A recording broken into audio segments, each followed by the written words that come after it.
everyone. Once again, welcome to today's session of Let's Connect Through Social Distancing Online Learning Series. And so please give a round of applause to our speaker today. Yeah. I would like to welcome Dr. Rob Pennington. When does stress actually happen? And I think it might be more than you think, because I think it happens anytime anything or anyone isn't the way you want it. Let me just suggest this as a quick practice. I want everybody to do this. So what I want you to do is I want you to smile for 10 seconds. Just smile. How just about force that? yourself to smile. Come on, Suki. Bigger smile. Let's see some teeth. There we go. Okay, hold that smile. Now, while you're smiling, hold the smile. While you're smiling, try to feel bad. Okay?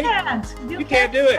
I'm excited to introduce to you Dr. Rene Skelton. Look at this. 82% of parents admit to losing their patience with their children. I am one of them. I'm an expert in this field, yet however, I'm still a work in progress. You try to control your child. I get it. We all have done this. You try to match their emotions because they're yelling, you're yelling. Who's gonna yell louder because you're the parent, hear me roar. I'm gonna beat my hands on my chest because you are going to listen. You are the child, I am the parent. I hear this all of the time and it's not working. Give a round of applause for our speaker today, Ms. P Castro. I think that when it comes to service, we've all experienced poor service. Everybody knows what poor service looks like. And I think we have a tendency to really focus in on poor service and share the information when we get poor service. But I think there's also a big difference between good service and great service. For the restaurant owners who said, I am not closing my business down, what can I do to continue to serve my customers? Instead of letting that wait staff go, they've got the wait staff delivering. Again, anytime we focus on those can'ts, take that T off and say to yourself, okay, maybe I can't do that, but what can I do?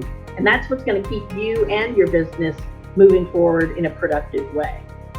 So please join me to give a round of applause, Jenny Wang. I want to thank Dr. Ella and the Lyceum organization to provide this wonderful platform to have fun together, and most importantly, to help everybody feel centered and grounded and have a little bit of fun in this uncertain time. So here is a moment for you to share, okay? What have you done? Okay, this is a true challenge. What have you done? Or what do you plan to do to save the world from COVID-19?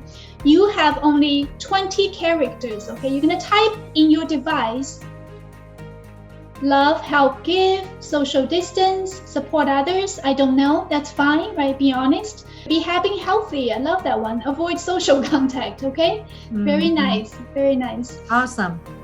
Please give a round of applause to our speaker today. Yeah. So our brain and our body goes through a cleanup process when we sleep. And the cycle from light sleep to deep sleep is about 90 minutes. So basically it has to cycle through, and your brain actually does a detox. It cleans all the inflammatory chemical that's in your body, whatever you eat, and your body's trying to process that. So the recommendation is at least 7 hours. Meditation, while it's helpful, it doesn't do the same cleanup that we get when we're in a deep stage of sleep. If you would like, bring one hand to your belly and let your belly be soft and full. So much we hold in our belly in life, in our day-to-day life, we use it. So keep everything so tightly held. It's nice to let your belly soften. It invites the breath to come deeper and deeper into the body.